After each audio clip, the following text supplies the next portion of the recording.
Alright, part 2, everyone. But I love this jet. And this is where I'm saying this is the Buzz Lightyear mobile.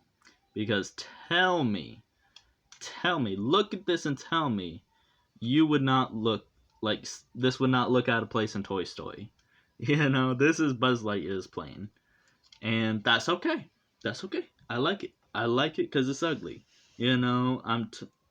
Oh my god, I just realized. You can see his head through the cockpit, and that's kind of amazing.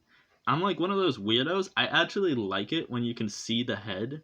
Like I don't want it like poking out. Like I think it's people call that like poofing. I don't want it poking out necessarily, but I like it when you can see it like through the windshield or like through the cockpit, cause like it's just like I'm always watching, and I could turn that around. I could just flip it 180, and then it's just the back of his head. But I kind of freaking love that. Yeah, I kind of freaking love that because he's just always watching you, always looking at you. Um, yeah. Shit. This was supposed to be like a shorter video, but now I'm having to make two posts because my phone won't record that long of a video. And now I've got to try to justify talking about this for at least 8 more minutes to make it evenly sided on both sides. But yeah, like I said, this guy was supposed to replace Megatron, and I like that idea. We don't always need Megatron. We want Megatron. I want Megatron. But like, for instance, the Bumblebee movie is the most recent in Transformer movies at the time of release of this video. I really like that Megatron wasn't even in it. Not that he wasn't the main villain.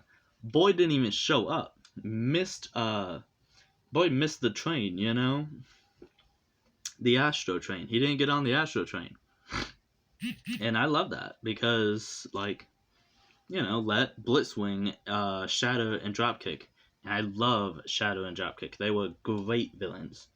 And I wouldn't have loved them if, well, I probably would, but I wouldn't have loved them so much if they were just henchmen, But they gave them a chance to shine.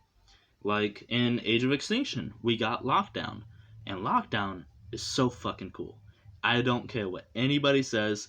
Mr. Gunface is awesome. When like he when he walks out of the water and his face does that, I don't care. That's cool. I love it.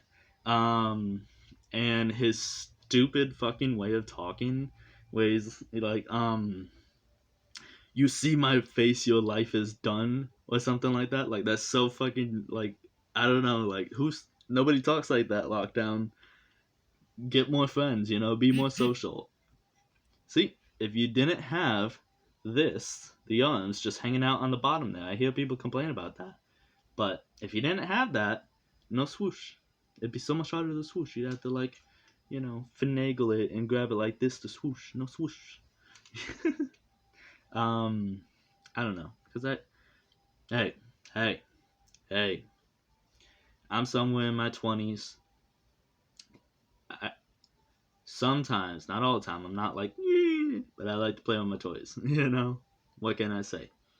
And like, I'll drive around my cars too. Like when I transform my Optimus. Oh, I gotta pick him up off floor. Yeah, when I transform this guy, got a little rattled. Yeah, when I transform this guy, he's fun to like drive around. Yeah. I'm not going to collect any more of the G2 figures, like the Road Rocket girl, who's like a ninja. She's not a ninja, but tell me that's not a ninja mask. I'm not gonna collect any of the other G2 figures.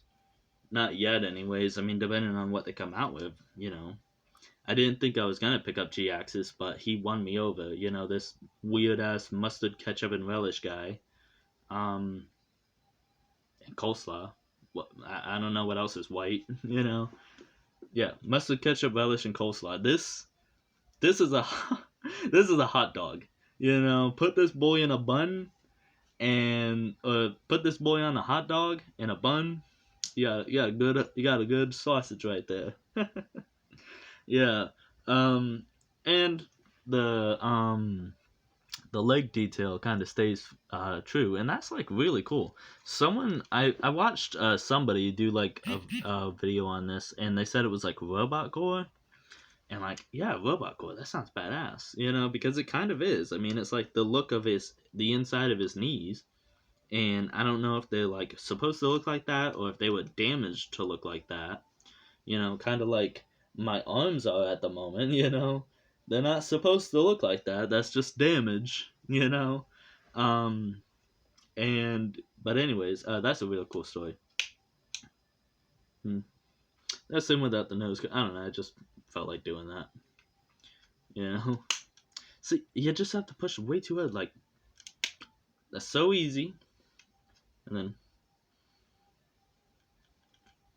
boom. I don't know, man. I hate whenever anything's like hard to do because it makes me think like I'm like pushing too hard because I have broken stuff.